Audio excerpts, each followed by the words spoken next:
నా నోట నిజమే వస్తుంది నాయన, అసత్యం పలకదు. నీ బిడ్డ కాదు, నీ బిడ్డ కాదు, నీ బిడ్డ కాదు.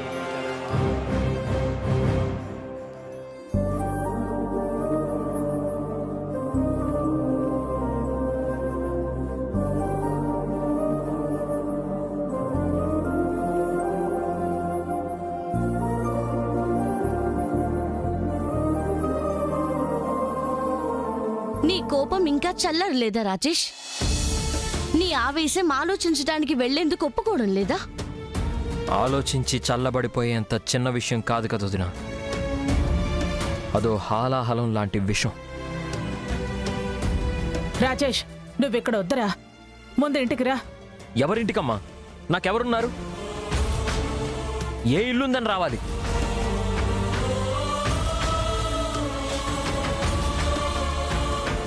అదేంటి రాజేష్, మేం నీ వాళ్ళం కాదా?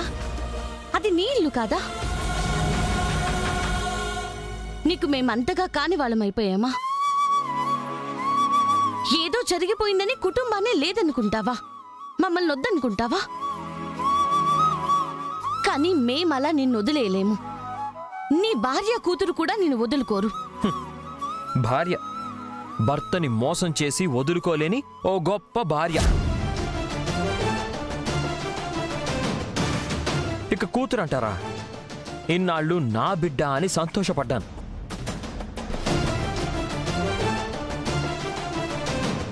నా పంచ ప్రాణాలు దాని మీద పెట్టుకున్నాను.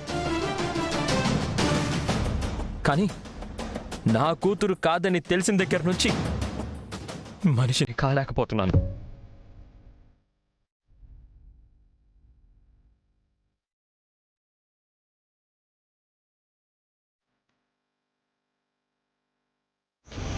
రాజేష్, నేనిలా చూడలేకపోతున్నాన్రా. నువ్వు అనుకున్నంత తప్పు అపర్ణ చేయలేదురా. మరి చేయకపోతే చిన్ని ఎక్కడి నుంచి వచ్చిందమ్మా?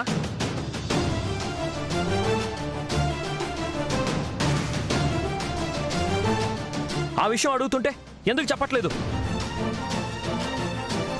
ఈ విషయం మన నలుగురిలోనే ఉండాలి, ఎవరికీ తెలియకూడదు, రాజేష్కి కూడా.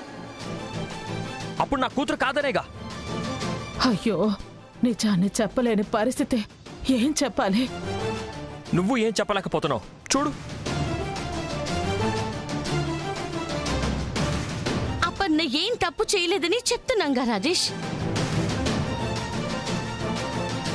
నా మాటను కూడా నమ్మవా రాజేష్?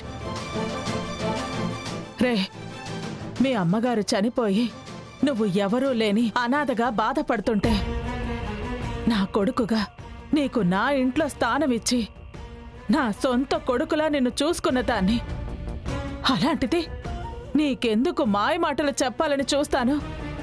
నిన్నెందుకు మోసం చెయ్యాలనుకుంటాను? అపర్ణ ఏ తప్పు చేయలేదు కాబట్టే నేనింతగా చెప్తున్నాన్రా. 10 మందికి న్యాయం చెప్పే నేను నా కొడుక్కి ఎందుకు అన్యాయం చేస్తాను? అపర్ణ మీద అలాంటి ఒక నింద అంటగట్టినా దానిని నేనస్సలు సహించను. రాజేష్, అత్తయ్య గారి గురించి నా గురించి నీకు తెలీదా? తప్పు చేసినవాడు తనవాడైనా మేము వదులుతామా చెప్పు? అయినా నీకసలు అప్పు గురించి తెలీదా? తన క్యారెక్టర్ గురించి, తన వ్యక్తిత్వం గురించి నీకు తెలీదా? ఆ ఒక్క మాటని పట్టుకొని తను తప్పు చేసిందని డిసైడ్ చేసేసావా? మనమంటే గిట్టని వాళ్ళు కూసిన కారు కూతల్ని నమ్మేస్తావా? మన వాళ్ళని నమ్ము, మమ్మల్ని నమ్ము, పక్క వాళ్ళని కాదు రాజేష్.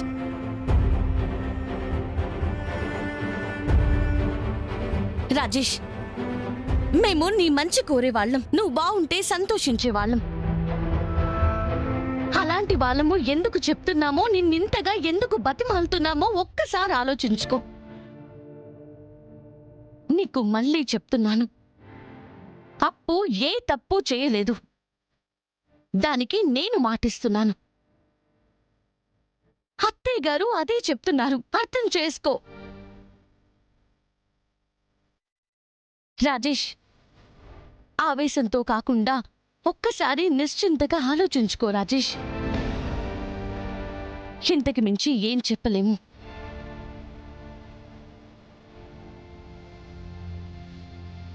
నువ్వు వస్తావు, నీ భార్యని హక్కున చేర్చుకుంటావన్న నమ్మకంతోనే వెళ్తున్నాం. గుర్తుంచుకో, ఆ ఒక్క నమ్మకంతోనే వెళ్తున్నాం.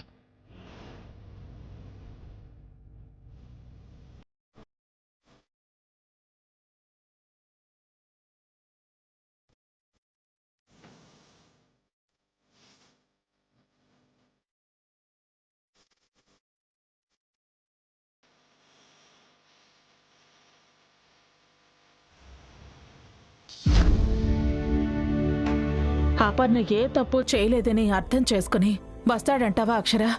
రాజేష్ ఆలోచించడం మొదలు పెట్టాడు అత్తయ్య గారు. ఆ ఆలోచనే మనం నిజం చెప్తున్నామనేది గ్రహించేలా చేస్తుంది. తప్పకుండా వస్తాడు. అసలు నిజమే చెప్పేస్తుంటే ఈ గొడవే ఉండేది కాదేమో. అపర్ణ ఏదో భయపడి ఆపుతోంది. తను ఆలోచించేది కూడా కరెక్టే అత్తయ్య గారు. చెప్తే ఆ నిజాన్ని రాజేష్ మోసంగానే చూస్తాడు. ఇప్పుడు మనతో మాట్లాడేది కూడా అప్పుడు మాట్లాడ్డు. అపర్ణని ఇలాగే వెలివేసేవాడు. దానికిది భయపడే కలపడానికి మనమైనా ఉండాలనే చెప్పొద్దు అంటుంది. ఇంతటితో వాడు వచ్చేస్తే సమస్య లేదు.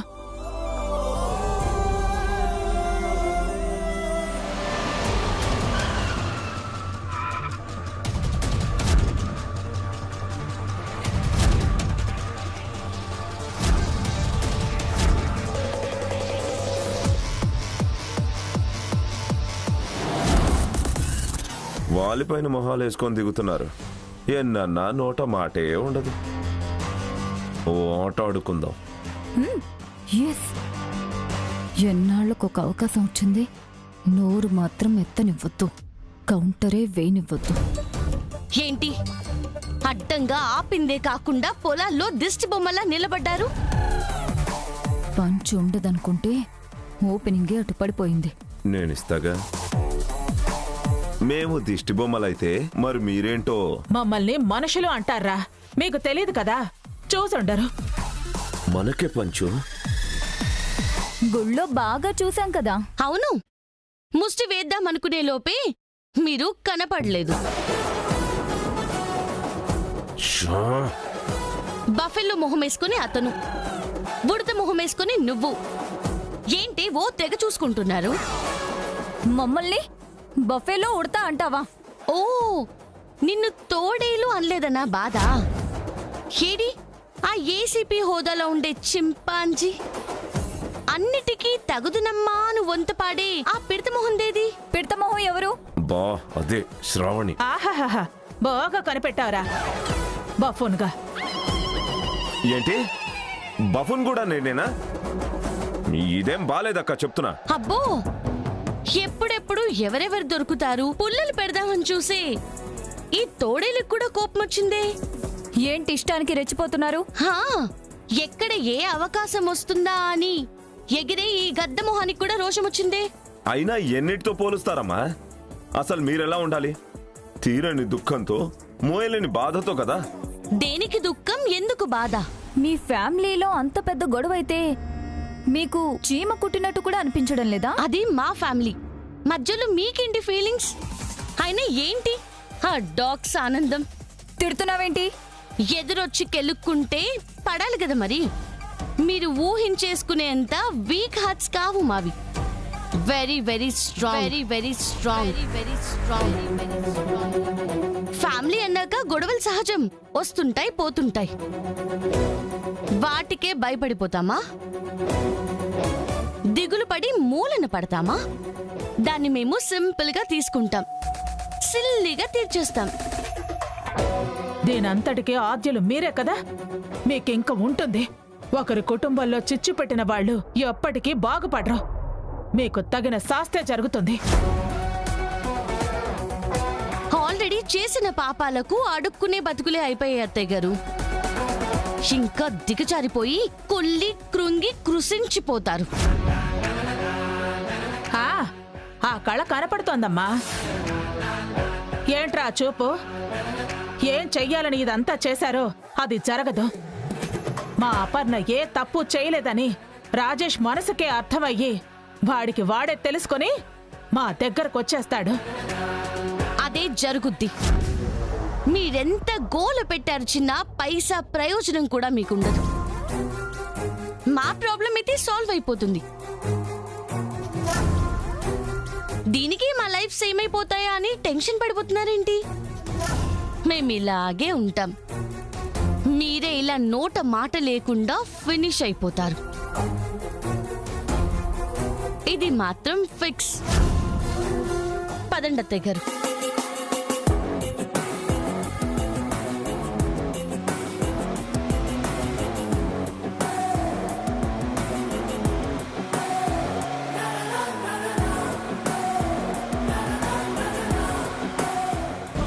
ఏమనుకొని దిగాం భూపతి గారు? ఇక్కడ ఏం జరిగింది? కౌంటర్ అటు ఉండకూడదు అనుకున్నాం. ఆ కౌంటరే మనకు లేదు. ఎప్పుడు వెధవలం అయ్యేది మనమేనా శృతమ్మా? అదే కదా, కాస్త ఆనందం కూడా దక్కనివ్వదు. వాళ్ళకి డైలాగ్ లేకుండా చెయ్యాలన్నా ఎన్నాళ్ల కలగానే మిగిలిపోతుంది. అది సరే గాని ఆ రాజేష్ గాడు అపర్ణ ఏ తప్పు చేయదని చెప్పి వాడే తెలుసుకొని వచ్చేస్తాడని అంత కాన్ఫిడెంట్ గా చెప్తున్నారు. ఎలా అమ్మా? నేను అనుకోవడం వీళ్ళు వెళ్లి రాజేష్ని వీళ్ల స్టైల్లో నచ్చజెప్పుంటారు భూపతి గారు. అమ్మో, వాడి మనసు మారకూడదు. ఎక్కించిన విషయం దిగిపోకూడదు. వాళ్లకు వ్యతిరేకంగానే ఉండాలి. మళ్ళీ ఎక్కిద్దాం. పద శృతమ్మా. పదండి.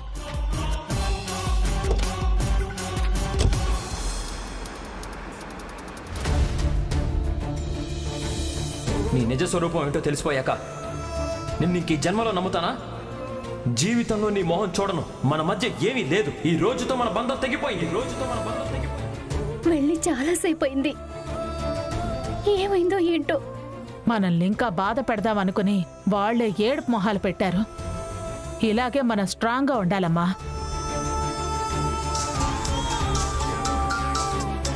అప్పు అత్తయ్య గారు.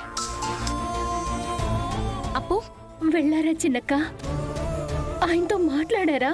మాట్లాడేమప్పు. నువ్వేం బాధపడకు. ఖచ్చితంగా రాజేష్ వస్తాడు. నువ్వు దిగులు పడకే. చిన్నక్క, ఆయన మళ్ళీ ఏమైనా అన్నారా? అయినా ముందు నువ్వు ఇదేది మనసులో పెట్టుకోకు. కాస్త ఓపిక పట్టు. అంతా అవే సర్దుకుంటాయి. త్వరగా వచ్చేస్తాలే. సరే చిన్నక్క. ఆ, మన బాధను పైకి కనిపించకుండా చేసినా తన వల్ల కాదులేమ్మా. తనకొచ్చిన ఈ ఉపద్రవం త్వరగా పోవాలి అంటే రాజేష్ ఇంకెవరి మాటలు వినకూడదు. మనం చెప్పిందే ఆలోచించి రావాలి. ఆఫీస్కేనా అక్షర? మన రెస్టారెంట్ దగ్గర నన్ను దింపాయమ్మా. సరే అత్తయ్య గారు. ఈ ప్రాబ్లం ఇంతటితో తీరిపోవాలి. ఇంతమంది ఆవేదనని తీర్చాలి.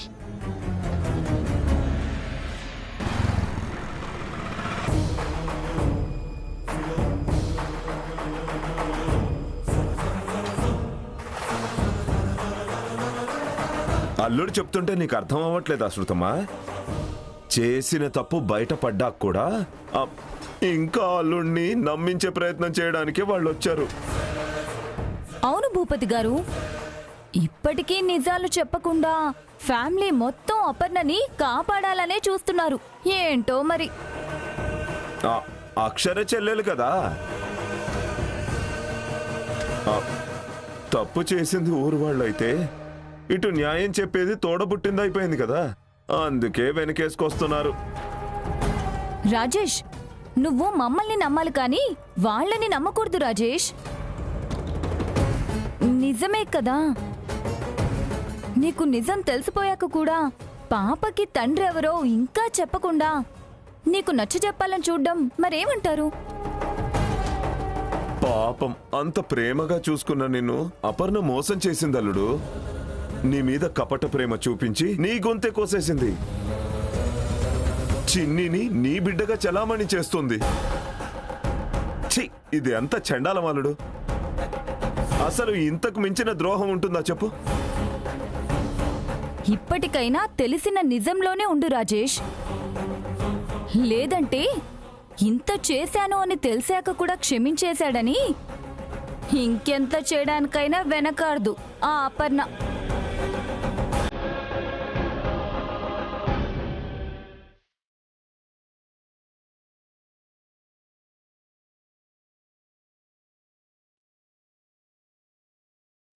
ఏమండి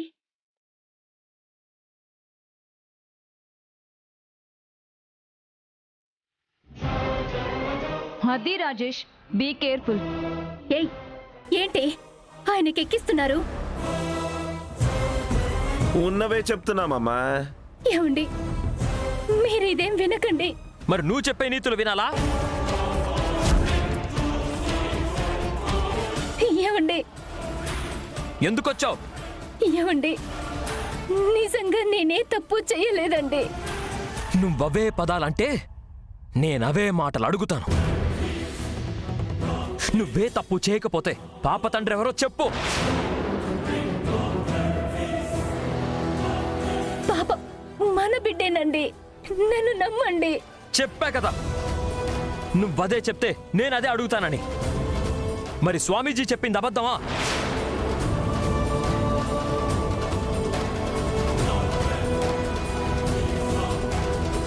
మాట్లాడవే. దీనికి సమాధానం చెప్పకుండా మన బిడ్డేనండి అని, నేనే తప్పు చేయలేదండి అంటే ఇంకా నిన్ను గుడ్డిగా నమ్మడానికి ఆ రాజేష్ అనుకున్నావా? మోసపోయానని తెలుసుకున్న రాజేష్ నమ్మడు. నిన్ను ఎంతగా నమ్మాను, ఎంతగా ప్రేమించాను. నాకు ఇంత నమ్మక ద్రోహం చేస్తావా? నన్నింత మోసం చేస్తావా? నీకు మనసు ఎలా వచ్చింది? ఉంటే కదా రాజేష్. కరెక్ట్. ఏమండి మిమ్మల్ని నేనే మోసం చెయ్యలేదండి. ప్రమాణ పూర్తిగా నేనే తప్పు చేయలేదు. మీరెంత నన్ను ప్రేమించారో నేను అంతే మిమ్మల్ని ప్రేమించాను. మీరే నా ప్రాణం అండి. మీరు నా ప్రాణం కన్నా ఎక్కువ అనుకున్నాను. నా మాట వినండి, నన్ను నమ్మండి. కాపు నీ దొంగ నాటకాలు.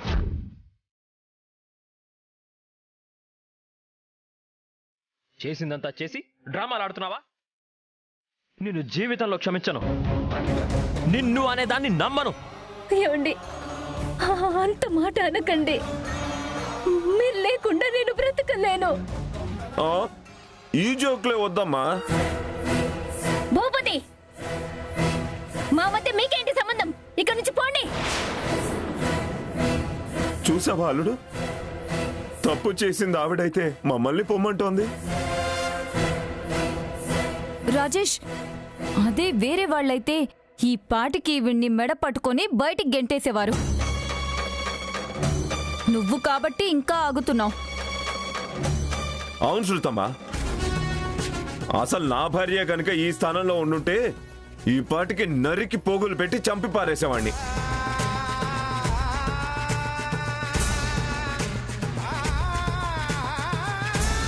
కానీ అల్లుడే ఇంకా ఆలోచిస్తున్నాడు. ఏయ్ ఇవే వద్దనేది. ఇక్కడ నుంచి పోండి. ఏమండి నేను చెప్పేది. ఇంకొక మాట మాట్లాడకుండా పో ఇక్కడి నుంచి. ఏమండి ఒక్కసారి నేను చెప్పేది వినండి. ఏంటే నువ్వు చెప్పేది నేను వినేది? ఇంకొక క్షణం కూడా నువ్వు ఇక్కడ ఉండకూడదు.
ఏడుస్తున్నావేంటి?